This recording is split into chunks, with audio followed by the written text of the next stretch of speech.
Praise Lord. परमेश्वर की पवित्र नाम की महिमा हो। नया दिन नई उम्मीद में आप सभी का स्वागत है। आज के वचन के लिए हम ध्यान करेंगे यूहन्ना रचित सुसमाचार की पुस्तक 8वें अध्याय 32 वर्स। तुम सत्य को जानोगे और सत्य तुम्हें स्वतंत्र करेगा। आमीन। तो यहाँ पर वचन में प्रभु यीशु मसीह कहते हैं कि सत्य को जानोगे और सत्य तुम्हें छुटकारा देगा, सत्य तुम्हें स्वतंत्र रखेगा, सत्य तुम्हें आज़ाद रखेगा। एक प्रश्न अपने आप को पूछिए, क्या मैं स्वतंत्र हूँ?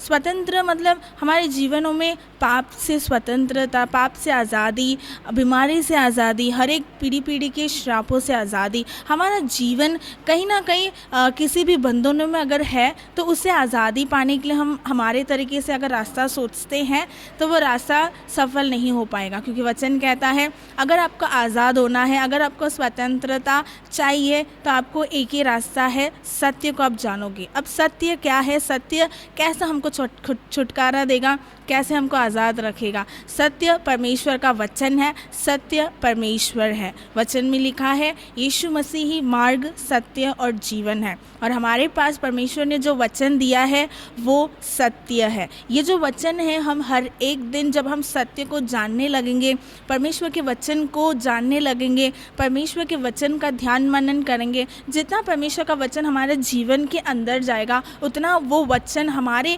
बीमारियों से हमें आज़ाद दिलाएगा, हमारे पाप की गुलामी, पाप की जो आदतें हैं, गलत आदतें हैं, उसे परमेश्वर हमें पूर्णता से छुटकारा देगा।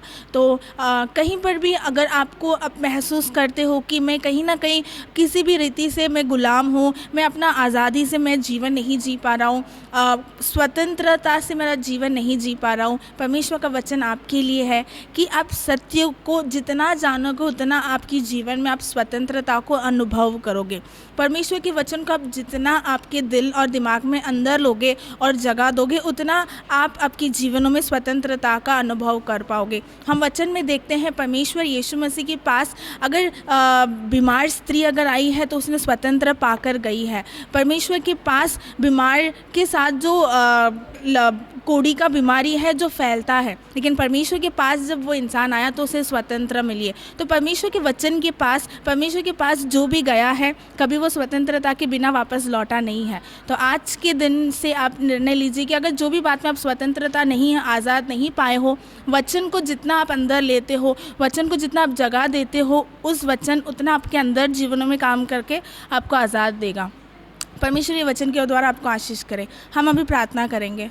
प्रभु जी, इस वचन के लिए परमेश्वर आपने हमसे बातें किया, इसलिए प्रभु जी आपको धन्यवाद। परमेश्वर हम प्रार्थना करते हैं परमेश्वर, जो भी परिस्थिति में परमेश्वर पाप के गुलाम, श्राप के गुलाम, परमेश्वर बीमारियों से गुलाम, पीड़ित परमेश्वर गलत आदतों से जो गुलामी है, परमेश्वर हम चाहते हैं परमेश्वर आपका वचन उनके हृदय में परमेश्वर बोया जाकर परमेश्वर उस वचन, परमेश्वर उस सत्य, परमेश्वर उनको आज़ाद दिलाने के लिए हम प्रार्थना करते। परमेश्वर प्रार्थना करने वाले हर एक प्रजा को आप सचमुच परमेश्वर स्वतंत्रता करके, परमेश्वर आप एक स्वतंत्रता का जीवन का अनुभव के साथ अपना जीवन आपके साथ परमेश्वर इस दुनिया में व्यक्त करने के लिए हम प्रार्थना करते। परमेश्वर सत्य को जानोगे और सत्य तुम्हें स्वतंत्रता करेगा, उस वचन हर एक के जीवन में पूरा होने के लिए हम प्रार्थना करते। परमेश्वर बंधनों से नहीं परमेश्वर, लेकिन आपने आपकी मसीहत परमेश्वर आपके वचन के अनुसार जो आज़ादी है परमेश्वर, उस आज़ादी के साथ हम जीने के लिए हमें अनुग्रह दीजिए।